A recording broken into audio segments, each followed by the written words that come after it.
Bonjour. Après 3 jours de travail intense, voici enfin le tuto. Ouvrez l'œil, j'ai dissimulé un mot de passe. Un son vous préviendra quand il arrive. Une fois trouvé, cliquez sur le lien dans la description, effacez les points de la case mot de passe, protégé, tapez-le et cliquez sur envoi. Bonjour et bienvenue dans ce blog de Papy et de Sue qui vont voir une amie.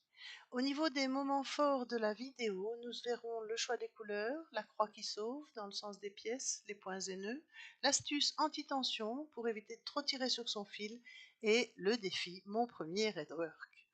J'espère que il va vous plaire. Voilà. On commence par imprimer le patron qu'on télécharge sur le site. J'ai mis le lien dans la description. Il suffit que vous alliez le télécharger. Au niveau du matériel, j'ai pris un fond blanc de 22 cm sur 22 cm, une aiguille, des épingles, du fil, des ciseaux, un pour le papier et un pour la couture, les chutes de tissu bien sûr, l'accessoire magique, le cure-dent et ma poubelle à tissu. Des crayons effaçables à la chaleur, un marqueur indélébile noir pour tissu. Donc soyez indulgents et indulgente, je n'ai jamais fait de redwork. J'ai prévu pour le redwork une table lumineuse, de la colle temporaire et j'ai pris mon fil pour quilting, un fil en coton car je sais qu'il ne déteint pas. J'ai également pris un entoilage fin. Au départ, je pensais le thermocoller, mais on ne peut pas thermocoller avec du crayon effaçable à la chaleur. Donc je vais utiliser de la colle temporaire. Pour les couleurs, pour laisser le décor s'exprimer, parce que là on va quand même avoir un décor très très fort, j'ai pris des tons gris et beige pour les personnages, pour qu'on voit bien le fond. Vous pouvez prendre des tons marines pour le papy, blanc à pois rouge pour Sue avec un chapeau moutarde par exemple aussi, ça ira très bien. Globalement, pas de gros motifs surtout. Et faire un petit liseré rouge sur le chapeau de Sue permet vraiment de marier les personnages avec le fond. On commence comme d'habitude par découper le patron. J'aurais pu le faire par transparence, mais bon, j'ai l'habitude. Donc ensuite, on prend les pieds, on découpe les pieds et je les ai fait au marqueur indélébile. Comme ça va plus vite aussi pour faire l'appliquer, parce que les pieds, c'est des pièces qui sont petites et difficiles. On commence par la jambe gauche de papy. On va découper avec 7 mm de marge. Donc les grandes pièces ont 7 mm de marge et les petites pièces ont 5 mm de marge. Ça, c'est une règle que j'applique tout le temps. Je plie chaque côté de la pièce. Si vous connaissez les bases, rendez-vous à 3 minutes 45. Ici, on va voir le nœud. Pour le nœud, on pince très fort le fil quand on le tire et on pousse avec l'index de la main droite pour faire ressortir l'aiguille une fois qu'on a fait les petits tours autour de l'aiguille. Le nombre de tours autour de l'aiguille dépend de la grosseur de l'aiguille. Le point de bâti, c'est dessus, dessous, dessus, dessous. C'est l'endroit, le point de bâti, on le fait quand les pièces restent plates. Pour passer au point glissé, on va dans le pli de la petite chute qu'on a fait au préalable. On va aller piquer sous le fil qui vient de ressortir et on pique dans le trait rouge du patron. C'est pour ça que c'est important d'avoir un patron et de le tracer. Puis on va piquer dans le pli au plus près du pli de la petite chute. Et vous voyez, ça fait en fait un point qu'on appelle le point glissé ou point invisible. Ce n'est pas le point d'échelle, c'est un point invisible. On pique sous le fil qui vient de ressortir, on repique dans le pli et on fait comme ça tout du long. Les points doivent faire environ, dans les lignes droites, environ 5 mm et dans les courbes, ils peuvent faire entre 2 et 3 mm. Maintenant, on va voir le nœud de fin. Il faut bien sûr faire un nœud à la fin de chaque pièce. On fait une boucle et on passe le fil dans la boucle 2 fois. Ça évite que la pièce se défasse, bien sûr. C'est très très important. Et on coupe le fil, simplement comme ceci. La deuxième jambe de papy, voilà, vous voyez, je mets une croix en haut de la pièce parce que sur la pièce en tissu, je vais également mettre une croix. Ça me permet de ne pas me tromper quand je positionne la pièce. Parce que quand les pièces comme ça sont des rectangles, on risque à un moment donné de faire l'inverse. Moi, je suis une spécialiste, donc je fais souvent l'inverse et je dois découdre. Alors maintenant je mets une croix, comme ça je suis sûre que je ne me trompe pas. Donc je vous mets toujours à gauche la pièce et la manière dont il faut la coudre. Ici, point glissé, sévère, et point de bâti, les petits pointillés. Là, on va commencer à coudre le bras de papy, qui est aussi une pièce qui peut se mettre facilement à l'envers, hein, quand vous regardez. Donc la petite croix est vraiment utile, c'est vraiment magique. Petite pièce également, 5 mm de marge, comme je vous montre ici. Les pièces, donc les courbes, on les crante. On, les jambes de papy, on n'a pas eu besoin de les cranter puisque ce sont des lignes droites. Mais le bras de papy ici est vraiment une courbe. Donc on la crante et on la positionne, comme je vous montre ici, avec des épingles de façon à ce que la pièce soit déjà en place. Ici, quand vous voyez là, il y avait une pointe, je l'ai pliée. C'est plus simple, ça évite qu'elle risque de ressortir. L'objectif étant quand même qu'il n'y ait rien en dehors des traits du patron. Le patron est un peu, imaginez un mur, il ne faut pas que ça dépasse, quoi. Voilà, on fait le point glissé sur toute la longueur de la courbe et le point de bâti. Vous voyez, c'est un point vraiment facile qui sert juste à maintenir en place. Alors, ne pas trop serrer le point. Ici, vous voyez, je fais tout le temps ce mouvement-là.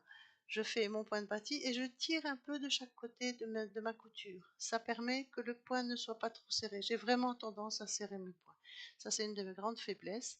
Et ce que j'ai trouvé comme truc, c'est ceci. Et il y en a un autre que je vais vous montrer après, c'est de pincer le point au moment où on tire le fil. Comme ça, on évite d'avoir des vagues, tout simplement. Enfin, on évite. On essaye d'éviter d'avoir des vagues quand on fait les pièces. Vous voyez ici, mon pouce est tout le temps au niveau de ma couture et j'appuie en fait à chaque fois que je fais un point pour m'empêcher de tirer trop sur le fil. Parce que j'ai eu des appliqués au début qui faisaient vraiment des vagues, c'est pas joli et c'est dommage parce que ça prend du temps. Donc autant, si on peut éviter en faisant ce petit geste en plus, autant le faire. Au niveau de la veste de papy, enfin, ou du manteau, voilà, vous voyez, il y a des parties qui restent plates, hein, je l'indique bien sur la gauche, point de bâti. Dès que c'est rouge et en pointillé, ça veut dire que vous devez laisser la pièce plate. Dès que c'est vert, il faut faire le rentré et, et le point glissé. On continue avec le point de bâti. N'oubliez pas l'épaule, hein, c'est tout petit en point glissé, mais c'est important. Vous verrez quand on va placer le bras au-dessus, parce que la difficulté dans l'appliquer reste malgré tout l'ordre des pièces. S'il avait eu le bras à l'intérieur de la veste, ça aurait pu être faisable, mais c'est beaucoup moins joli. Là, c'est plus logique qu'il ait le bras au-dessus de sa veste qu'en dessous. Ça, c'est beaucoup mieux. D'où l'importance de l'ordre des pièces. Voilà, c'était pour vous dire ça. On s'attaque au chapeau, 7 mm de marge. Ce sont des courbes, donc il faut les cranter. Ne jamais couper le trait du milieu, le trait rouge là que vous voyez, il ne faut surtout pas le couper parce que alors, sinon ça se voit et c'est pas joli. L'astuce du cure-dent, ça c'est très important, ça aide énormément à positionner les courbes et les petits endroits où il est difficile d'aller avec le doigt. Vous allez voir ici le coin du chapeau, ça je n'aurais pas pu sans le cure-dent. Vous voyez, alors ici à la fin ça se défait, on fait alors de l'appliqué à l'aiguille, c'est ce qu'on appelle l'appliqué à l'aiguille. Ce que je fais ici, c'est que je repousse le rentré sous la chute de façon à pouvoir coudre. Vous voyez ici, je repousse les petits morceaux de tissu qui dépassent sous la chute. Là, c'est tout ce qui est déco, donc je passe très vite. Je fais d'abord à l'effaçable, puis au marqueur indélébile pour être sûr de mon résultat. La petite Sioux, on commence par le bras de Sioux qui donne la main en fait à papy. C'est une toute petite pièce. Là, il faut 5 mm de marge, maximum, grand maximum. Vous voyez, c'est déjà beaucoup plus difficile à placer, mais c'est tout à fait faisable grâce au cure-dent qui permet justement, vous voyez, de maintenir la pièce en place. Là, c'est une sorte de popeline que j'utilise. C'est un tissu très très fin pour faire la main. Et donc, le cure-dent, ça marche super bien pour le rentrer. Ensuite, après le petit bras, on va faire la petite manche. Voilà. la petite manche qui est sur le côté gauche, on serait tenté de la faire en même temps que la robe. Enfin, j'ai déjà testé, ce n'est vraiment pas joli. Le bras droit dessus qui fait coucou à la dame. Là, toujours la même chose, 4 millimètres de marge. Je vous mets à gauche le point glissé, donc sur tout le long. Ici, il a fallu cranter aussi, on a quand même la courbe du bout de la petite main. Vous voyez, je n'ai pas super bien mis le tissu en dessous, mais ça, on le fait souvent à l'aiguille. Quand c'est petit comme ça, on maintient pour être dans l'axe, pour correspondre au patron, mais ensuite, au fur et à mesure où on coud, on repousse. Et là, on fait vraiment de l'appliquer à l'aiguille, hein, dans ce cas-là. Donc, on repousse petit à petit. C'est l'avantage de la couture à la main, on peut rectifier à chaque point. Ça, c'est vraiment quelque chose de magique. Avec la machine à coudre, si on a appuyé un peu trop sur la pédale, eh ben, c'est trop tard. Ici, on arrête, on repousse le tissu et on fait son point. Ce qui est le cas ici, vous voyez du bout, là, ce qui serait la main dessus. Je repousse, puis je couds à chaque fois. Et j'appuie bien, je pince bien mon tissu pour éviter de tirer trop sur le fil. Ce qui est vraiment quelque chose qu'on fait souvent quand on commence. On tire beaucoup trop sur le fil. Voilà, donc ça c'est le petit bras. Ensuite, je vais faire la robe. Alors là, il faut cranter parce qu'il y a quand même pas mal de courbes. Vous allez voir que à un moment donné, je vais mettre l'autre manche, la petite manche ici, je la positionne pour voir la partie qui restera plate. Ça me permet d'évaluer où ça va rester plat. Vous voyez ici, il y a encore l'épaule dessus qui devra être cousue au point glissé et on passera simplement du point de bâti, comme ici, au point glissé de la petite épaule pour aller sous le chapeau où on va aussi faire le nœud de façon à ce que la pièce soit vraiment bien tenue et résiste au lavage. Je vous montre ici comment faire le chapeau, enfin la petite coiffe.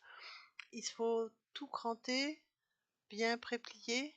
C'est un tissu plus épais ici que j'ai pris. Et donc on le fixe. C'est pareil, commencez plutôt par fixer le bas, donc le lien entre l'épaule et la coiffe, de façon à être sûr de tomber juste, parce que c'est embêtant quand on commence par le haut et qu'il manque un petit peu d'espace, de devoir tout défaire, tout désépingler et réépingler.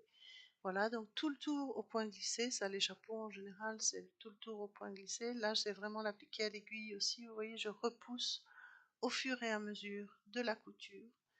Ça permet d'être vraiment bien juste dans le positionnement de la pièce.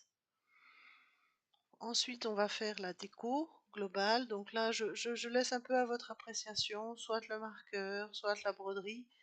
C'est vraiment comme vous avez envie. Alors, c'est parti, on fait le redwork. Voilà, donc là, j'ai dessiné et je me suis dit, mais non d'une pipe, l'entoilage, si je le mets et si je le colle, ça va pas aller. Donc, parce que tout va s'effacer. Donc, j'ai été chercher ma colle temporaire que j'ai mis sur mon entoilage thermocollant pour mettre derrière. Je pense que c'est mieux de mettre de l'entoilage. Vraiment, je découvre. Parce qu'en fait, sinon, on risque là au niveau de fait de serrer les poings, je vous assure que là, ça va se voir parce qu'on en fait vraiment beaucoup. Ici, c'est le point arrière hein, que je fais. J'ai fait un tuto pour le point arrière si vous ne le connaissez pas. On fait aussi au point de tige. Je m'y essaierai peut-être un jour. J'ai doublé le fil pour les traits les plus importants. J'ai fait un fil simple pour les traits moins importants, les petites pierres sur le côté, les fenêtres et des choses comme ça. Et je vais vous mettre maintenant le résultat en espérant que cette vidéo vous a plu. Je vous dis à dans 5 jours. Merci.